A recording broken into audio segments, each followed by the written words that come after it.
Good morning everyone. I welcome to all of you. You are watching Education Arena. लेकिन video देखने से पहले नीचे दिए गए सब्सक्राइब बटन को ज़रूर प्रेस करें। नमस्कार बच्चों, कैसे हैं आप सभी? बच्चों ये बताओ, अगर आपका कोई सगा संबंधी आपके पास नहीं रहता, वो आपसे दूर रहता है, तो आप अपने मन की बातें, अपनी बातें उन तक कैसे पहुंचाते हैं? फ़ोन के द्वारा।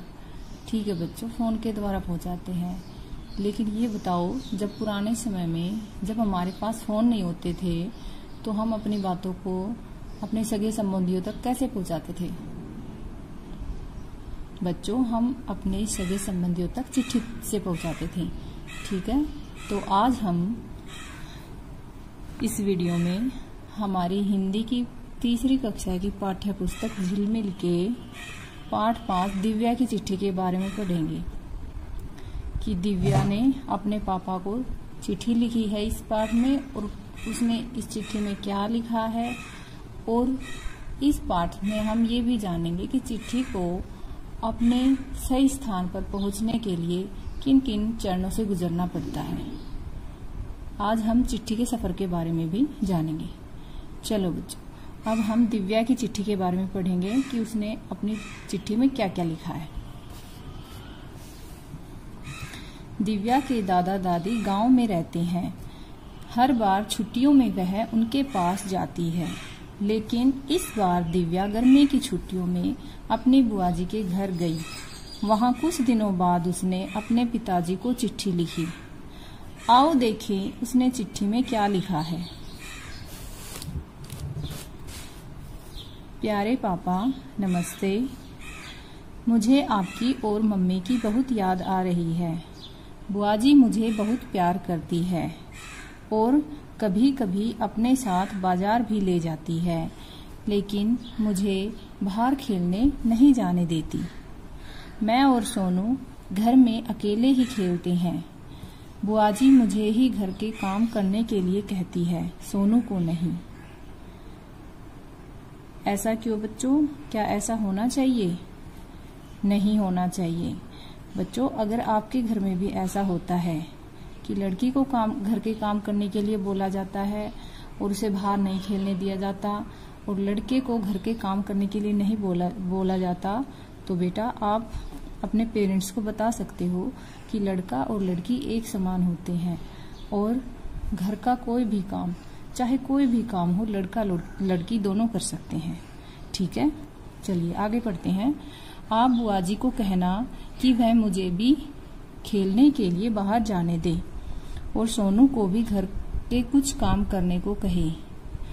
सोनू ने मेरी वह गेंद गुम कर दी जो मम्मी ने मुझे जन्मदिन पर दी थी।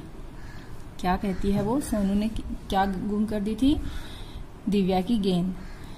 मेरा जो दांत टूट गया था उसकी जगह अब नया दांत निकलने लगा है। दिव्या कहती है कि मेरा जो दांत टूट गया था उसकी जगह अब नया दांत निकलने लगा है। क्या आपके भी दांत टूटे हैं? हाँ बच्चों, जो हमारे जन्म के बाद जो हमारे दांत होते हैं वो दूध के दांत होते हैं। कुछ टाइम बाद वो दांत हमारे टूटकर उसकी जगह पे नए दांत आ जाते हैं, स्थायी दांत बोलते हैं उनको। ठीक है, आगे पढ़ते हैं। पापा, अब तो हमारी गाय का बछड़ा भी खूब उछल कूद करता होगा। पापा, आप मुझे लेने कब आओगे? आते समय आप मेरे और सोनू भैया के लिए चाबी वाली कार, पटरी वाली रेल, ताली बजाने वाला बंदर और ढेर सारे खिलौने लेकर आना।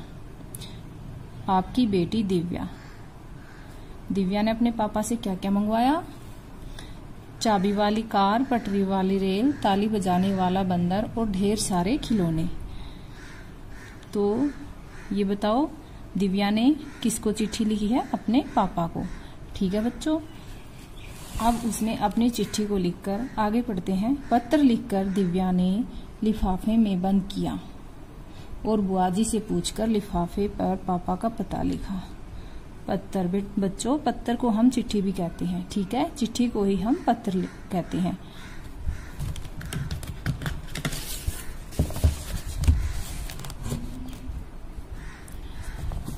आओ अब जाने कि दिव्या का पत्र उसके पापा के पास कैसे पहुंचा।